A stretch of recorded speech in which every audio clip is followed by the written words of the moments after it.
Hi, everybody. Welcome to Precision Ways Podcasts. I'm Sam. And I'm Adam. And today we're going to be talking about our books for our English project.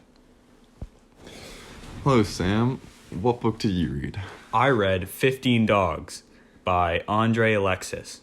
Adam, what book did you read? I read Into the Wild by John Crocker. So, Sam, what about you tell me about the setting and characters of your book?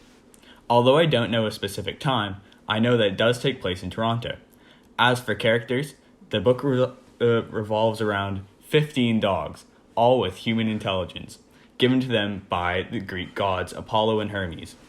Well, the character of my book is a man who wants to escape his family and home because he feels suffocated and isn't just liking where he is at the moment. So, the book is about him going to Alaska and eventually perishing in Alaska, but mainly the setting of the book is about him on his way to Alaska and the travel that he takes and all the places he goes and people he meets, which I find really interesting because it's not just about Alaska. So, Sam, tell me about the plot of your book. The plot in 15 Dogs is relatively unstructured. It follows all 15 of these dogs separately from the point where they get human intelligence to when they die.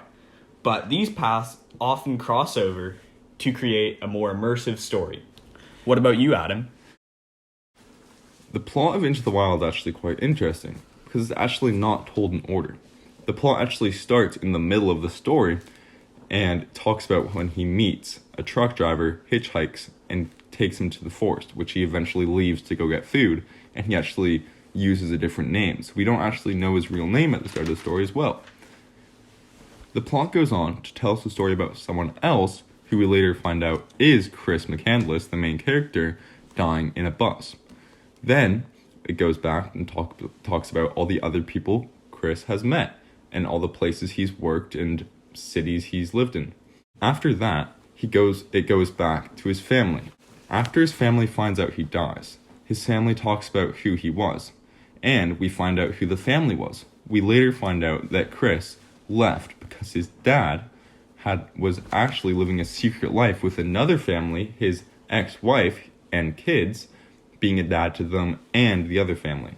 Chris was also fed up with the greed and no attention spent to the children and a lot of fighting in the household. So he eventually left home and went to Alaska. Sam, what about the conflict in your book?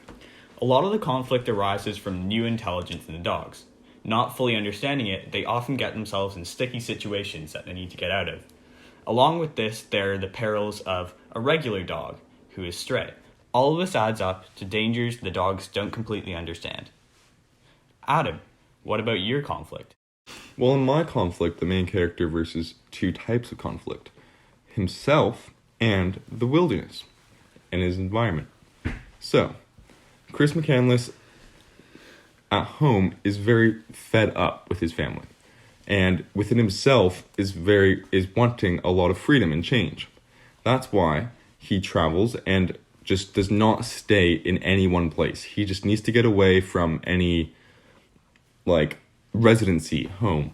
And that's why constantly he's moving around, and finally when he gets to the forest, it's that very thing, the not bringing a map, not wanting to be close to any civilization, that later on kills him, because if he had had a map, if he had known where he was, if he had known where civilization was, during starvation he could have easily found a highway, found a different path across the river. These are the things that eventually killed Chris McCandless.